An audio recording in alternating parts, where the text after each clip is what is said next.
کرو، عقیدے کی حفاظت کرو، اپنے بچوں کو بتاؤ۔ لوگ کہتے ہیں کہ اگر کوئی قادیانی ہمیں مل گیا اور ہم اس کے ساتھ بیٹھ گئے اور اس کے ساتھ ملاقات کر لی اور اس کے ساتھ میل جول کر لیا تو اس سے کیا ہوگا؟ اس بھائی سے ہم یہ پوچھتے ہیں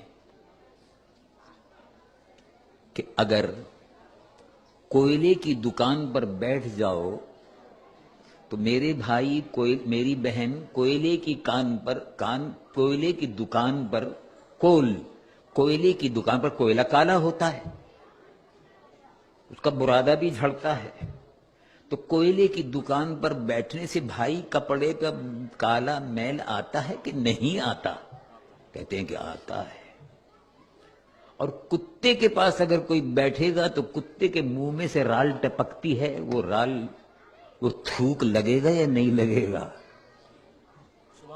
تو ایسی ہی دنیا کے ان کتوں کے پاس اگر بیٹھا جائے گا تو وہ جو رال ٹپکتی ہے اور جگہ جگہ وہ گندگی پھیلاتے ہیں تو گھر بھی گندا ہوگا۔ اگر وہ آئے گا، آپ اپنے گھر میں کتا کیوں نہیں رکھتے؟ ان کا گندا ہو جائے گا۔ برابر سے کیوں نہیں گزرتے؟ ان کا گندا ہو جائے گا۔ کتا ہے، کہیں نہ کہیں چلتے چلتے ٹانگ اٹھا کے پیشاب کر دیتا ہے تو بچنا پڑتا ہے۔ آپ نے دیکھا ہوگا نا، کتا چلتے چلتے کتا ٹانگ اٹھاتا ہے، ٹانگ اٹھا کے پیشاب کر دیتا ہے۔ تو اب آپ جب کتے کو دیکھیں گے تو آپ بچیں گے۔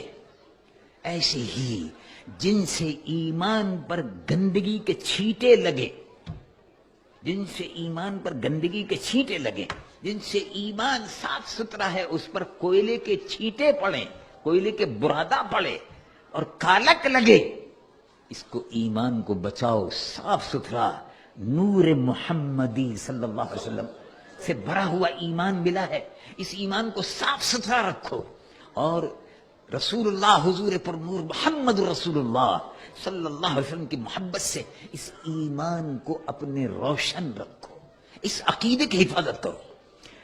اور اگر صحبت برے لوگوں کی، اسلام کے دشمنوں کی صحبت میں، اور خاص طور سے مرزائی قادیانی رسول اللہ کی نبوت کے دشمن ہیں، دشمنان ختم نبوت سے، میل جول سے، ملنے جلنے سے ایمان پر جو دھبے لگ جائیں گے ان سے ایمان کو بچاؤ۔ یہ ہمارا اور آپ کا فریضہ ہے۔ اور ایمان کے بچانے کے لیے تو میرے محترم بھائی صحابہ رضوان اللہ علیہم اجمعین اپنی جانوں کا نذرانہ پیش کر دیتے تھے، ایمان بچا لیتے تھے۔ دیکھو مکہ شریف سے ایمان بچا کر صحابہ مکہ شریف سے ایمان بچا کر لے آئے، جائیداد، مکان، دکان، کاروبار سب مکے میں چھوڑ دیا، سب مدینہ شریف آ گئے۔ یہ معلوم یہ ہوا کہ ایمان قیمتی ہے، جائیداد ہے، مکان ہے، کاروبار ہے، یہ سب بعد کی چیزیں ہیں، یہ سب دنیا کی چیزیں ہیں، اصل جو ہے وہ ایمان ہے، اس کی حفاظت ضروری ہے۔ اور وہی بات اللہ رب العالمین جل جلالہ وعم نوالہ قرآن مجید و فرقان حمید میں بار بار ارشاد فرماتا ہے۔ اور ہمیں اور آپ کو اپنے ایمان کی حفاظت کا بندوبست کرنا چاہیے، اور اس ملک میں رہ کر خاص طور سے برائیوں سے بچتے